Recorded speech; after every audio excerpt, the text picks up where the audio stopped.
आप सभी का होम साइंस क्लासेस में स्वागत है। आज के वीडियो में हम कुछ इम्पॉर्टेंट क्वेश्चन को सॉल्व करेंगे जो टीजीटी, पीजीटी और नेट के लिए इम्पॉर्टेंट है। आने वाले सारे एग्ज़ाम्स के लिए बहुत ही इम्पॉर्टेंट है। तो चलिए आज का वीडियो स्टार्ट करते हैं। पहला क्वेश्चन है, हमारे शरीर में कुल कितना जल तरल पदार्थ के रूप में कोशिकाओं में रहता है? तो कितना परसेंट? 70% तक। जो जल होता है वो हमारे शरीर में क्या करता है, वो जो हमारे शरीर में जो भोज्य पदार्थ हम लेते हैं भोजन में, ठीक है, जो हम खाते हैं उसका जब हमारे शरीर में पाचन होता है तो इसी पाचन की क्रिया में जल बहुत ही महत्वपूर्ण भूमिका निभाता है। पाचन क्रिया में महत्वपूर्ण भूमिका जल निभाता है।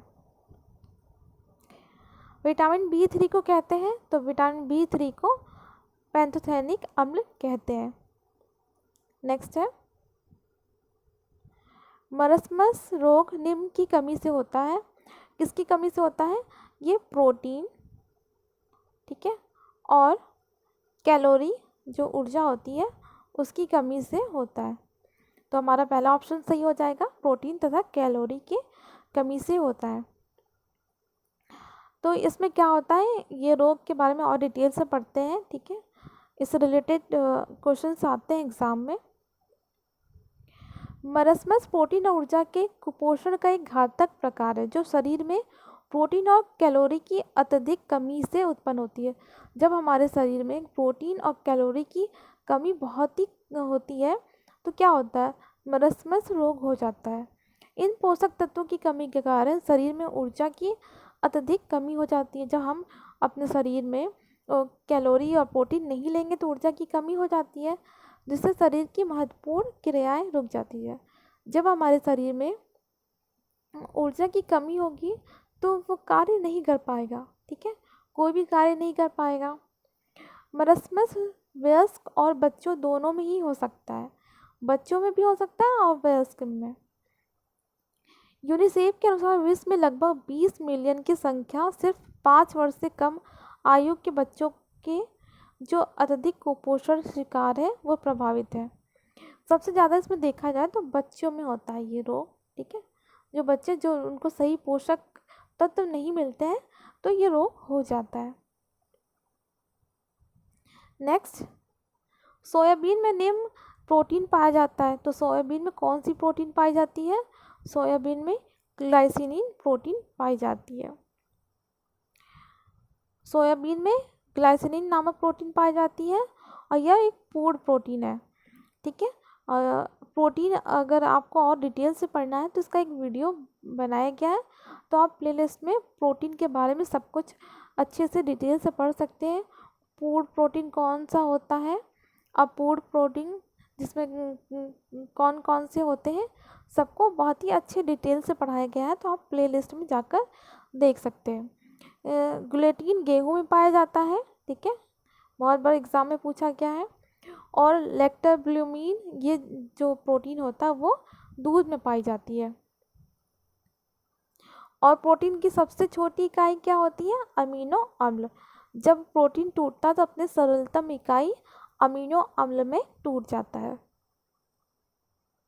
नेक्स्ट, निर्णय लेने की प्रक्रिया का सही क्रम बताइए।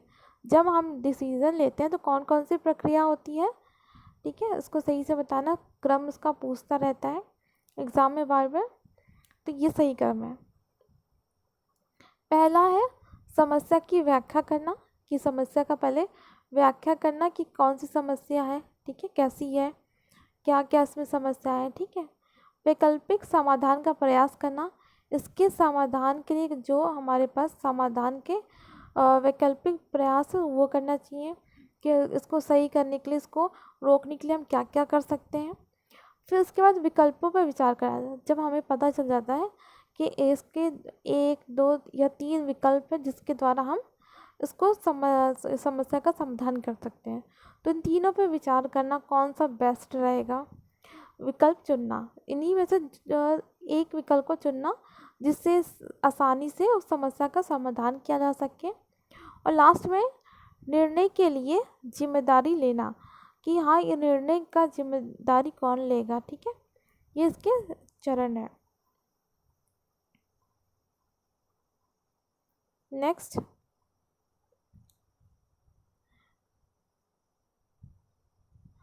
हमारा शिक्षा के विस्तार के 6 मूल्य क्रम क्या है। जो शिक्षा के विस्तार के जो 6 मूल्य क्रम है वो कौन कौन से होते हैं, आप यहाँ देख सकते हैं। जो इसका पहला है वो है ध्यान देना, रुचि, इच्छा, विश्वास, कार्यवाही, संतुष्टि। ये 6 क्रम है। शिक्षा को जब हम विस्तार करते हैं तो पहले ध्यान देना, फिर उसमें रुचि जागृत करना, इच्छा, फिर विश्वास और कार्यवाही और फिर संतुष्टि। ये इसके 6 चरण हैं। निम्न खाद्य वर्ग में से मुख्य खाद्य वर्ग कौन सा है। इसमें से मुख्य खाद्य वर्ग कौन सा है, इसमें सबसे मुख्य है गेहूं व मोटे अनाज। ठीक है,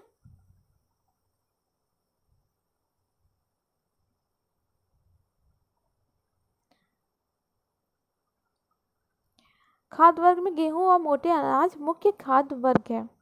और डॉक्टर एम स्वामीनाथन द्वारा 11 खाद्य वर्ग की अनुशंसा की गई थी। किसके द्वारा, स्वामीनाथन के द्वारा 11 खाद्य वर्ग। ठीक है, इन्होंने बताया था 11 खाद्य वर्ग के बारे में। प्रसार शिक्षा के मूल्यांकन साधन है परखने का, तो सबसे ज़्यादा कौन सा है, कार्यालय अभिलेखन है। ठीक है, प्रसार शिक्षा में मूल्यांकन कार्यालय अभिलेख को परखने का साधन है। प्रसार शिक्षा द्वारा प्रसार के लिए दृश्य श्रव्य साधनों का प्रयोग किया जाता है। तो जब हम प्रसार शिक्षा का उसका प्रचार प्रसार करते हैं तो दृश्य और श्रव्य साधनों का प्रयोग करते हैं। दृश्य जिसमें हम देखकर और उसको दृश्य के द्वारा हम दिखाकर उसको वो करते हैं कि हम समझाते हैं अपना कोई भी टॉपिक जो लोगों को जागरूक कर रहे हैं, जैसे पोस्टर, चार्ट, फिल्म, कठपुतली, नृत्य, ये सब दिखाकर हम वो करते हैं, प्रचार प्रसार करते हैं। और दूसरा जो श्रव्य है उसको ऑडियो, ठीक है, मतलब सुनकर, किसी चीज़ को सुनाकर हम इसका प्रचार प्रसार कर सकते हैं। 2 ही साधन होते हैं इसके प्रसार शिक्षा के। कार्य सरलीकरण का अर्थ है कार्य करने की आदतों को बदलना, श्रम बचत साधनों का प्रयोग करना, या कार्य मूलक स्थान का संगठन, या कार्य सक्रियता में निपुणता विकसित करना। इनमें से कौन सा होगा जो सही है, वो है कार्य करने की आदतों को बदलना, या यह हमारा कार्य सरलीकरण का अर्थ होता है। समय प्रबंधन का एक यंत्र है, तो ये क्या है यंत्र, कार्य वक्र। समय प्रबंधन प्रक्रिया एक महत्वपूर्ण यंत्र है, वर्क डायग्राम। इसके अंतर्गत कार्यों को ग्राफ पेपर पर वक्र के रूप में प्रदर्शित करके समय को नियोजित तरीके द्वारा प्रतिबंधित किया जाता है। बीए गृह विज्ञान के 100 छात्रों द्वारा प्राप्त अंकों का किस प्रकार औसत प्रयोग किया जाना चाहिए, तो ये होता है माध्यिका। जो माध्यिका होता है, माध्यिका इसके द्वारा निकाला जाता है। किसी भी अध्ययन से संबंधित मूलभूत शोधकर्ता के समूह को कहते हैं, तो उसे क्या कहते हैं, संदर्भिका कहते हैं। किसी भी अध्ययन में संबंधित मूलभूत शोध कार्य के समूह को संदर्भिका कहते हैं। संदर्भिका के अंतर्गत शोध कार्य से संबंधित सभी प्रकार के समूहों का स्पष्ट उल्लेख किया जाता है। ठीक है, जो भी इसमें समूह होते हैं, जो संदर्भ होता है उसमें क्या करते हैं, शोध कार्य में जो संदर्भ होता है उसमें जो भी शोध कार्य से संबंधित होते हैं, जिससे हम कहाँ से शोध कर रहे हैं, कहाँ से हमने लिया है, तो सभी इसी के अंतर्गत आते हैं। ऐसी स्थिति जिसमें स्तरबद्ध नमूना चयन के तरीके प्रभावकारी होते हैं वे हैं, तो वो क्या होते हैं?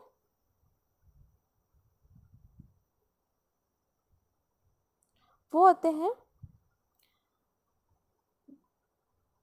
ग्रामीण क्षेत्र की स्थिति में स्तरबद्ध नमूना चयन का सबसे प्रभावकारी तरीका होता है। ठीक, डिम्ब अवस्था है, ये गर्भाधान से 2 सप्ताह तक की अवस्था को डिम्ब अवस्था कहते हैं। स्वस्थ सामान्य शिशु की लंबाई होती है, ये एग्जाम में बार बार पूछा जाता है, ये आप बिल्कुल याद रखें। उसकी लंबाई 18 से 20 इंच तक होती है। औसत 9.5 इंच होती है। शारीरिक विकास सिर से पैर की ओर होता है। विकास का यह नियम कहलाता है मस्तिष्कोन्मुखी, जो मस्तिष्क से हमारे पैरों की ओर बढ़ता है।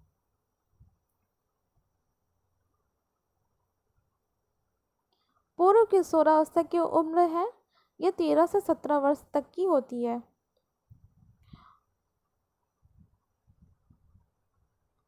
विकासात्मक कार्य वे कार्य हैं जो प्राणी के जीवन की निश्चित आयु पर भी प्रकट होते हैं। इन क्रियाओं की सफलतापूर्वक प्राप्ति से प्रसन्नता होती है तथा अगली अवस्था के कार्यों को सीखने में सफलता मिलती है। ये परिभाषा किसने दी थी? तो ये परिभाषा किसने दी है? विकासात्मक कार्य को